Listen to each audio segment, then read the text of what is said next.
So a bit of an update. I've started to roughly plumb things in just to try and run it up to temperature. So I'm going to fit the radiator once the exhaust is made. So I just need a, I'm going to cut that off, that 3-bolt flange there. I'm going to put a V-band on it, and then I'm going to link it to that. So I'm also going to fit an Egt gauge. I need to weld this fits in here.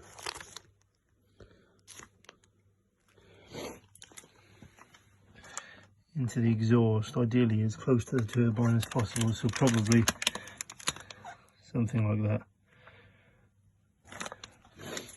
And then that goes to this little gauge here, which I'll mount in the car somewhere. So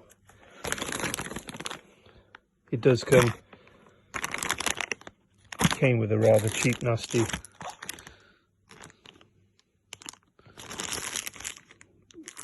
sensor, but yeah, that's junk. So I actually bought a bit of a better quality one that gives me a chance of it actually lasting.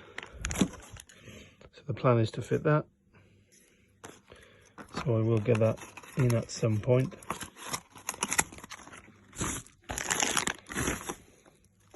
Another thing that I've been working on is the fuel system. So this is an injection tank. So I think it's a 1.2 or 1.4 Nova single point injection tank. So it has the cradle.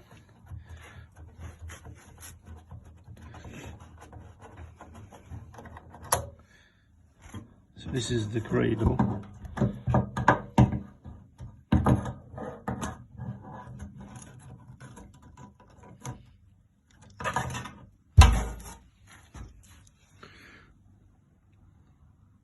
So this is claimed to be a 340 litre pump, but realistically it's probably a 255 at best, but whatever it is, it'll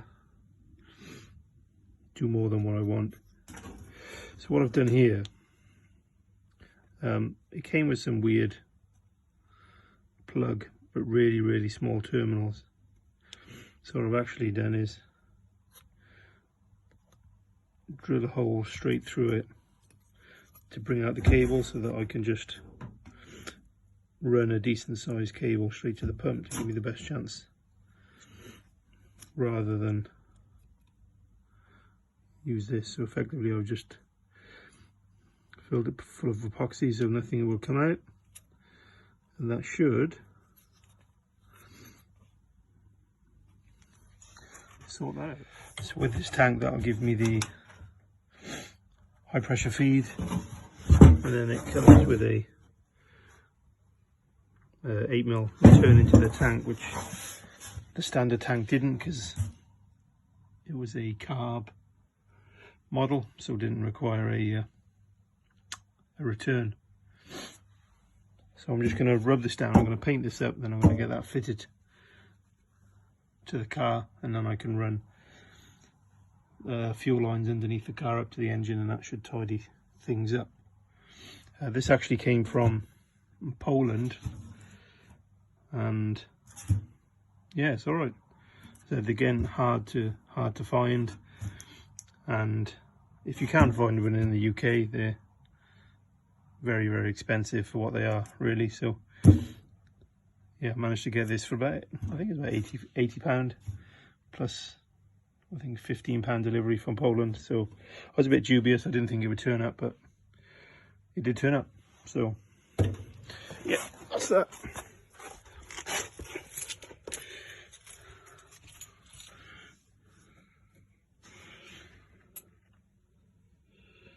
So that's where the fuel tank would sit. So I'm planning just to, while the tank is out, I'm going to rub all this down. I'm going to fill some of the holes, because there was some holes for that they used the old fuel pipes to run, and obviously there's the exhaust that I need to fit. So the next video will be the tank fitted, and hopefully the exhaust on, and then I will get it running again. So another thing that I've done is I filled the transmission with oil. So this is the stuff that was recommended from the Hungarian chap that I bought the gearbox off. Not the cheapest of oils, but it's not a cheap gearbox. So it takes about around 1.8 litres, they say in the book, but I think I got around 1.6, 1.7 in it before it started coming out the drain plug, so there may have been a bit of residual stuff in there from previous, but that is in, and yeah, that should see me good for a while now.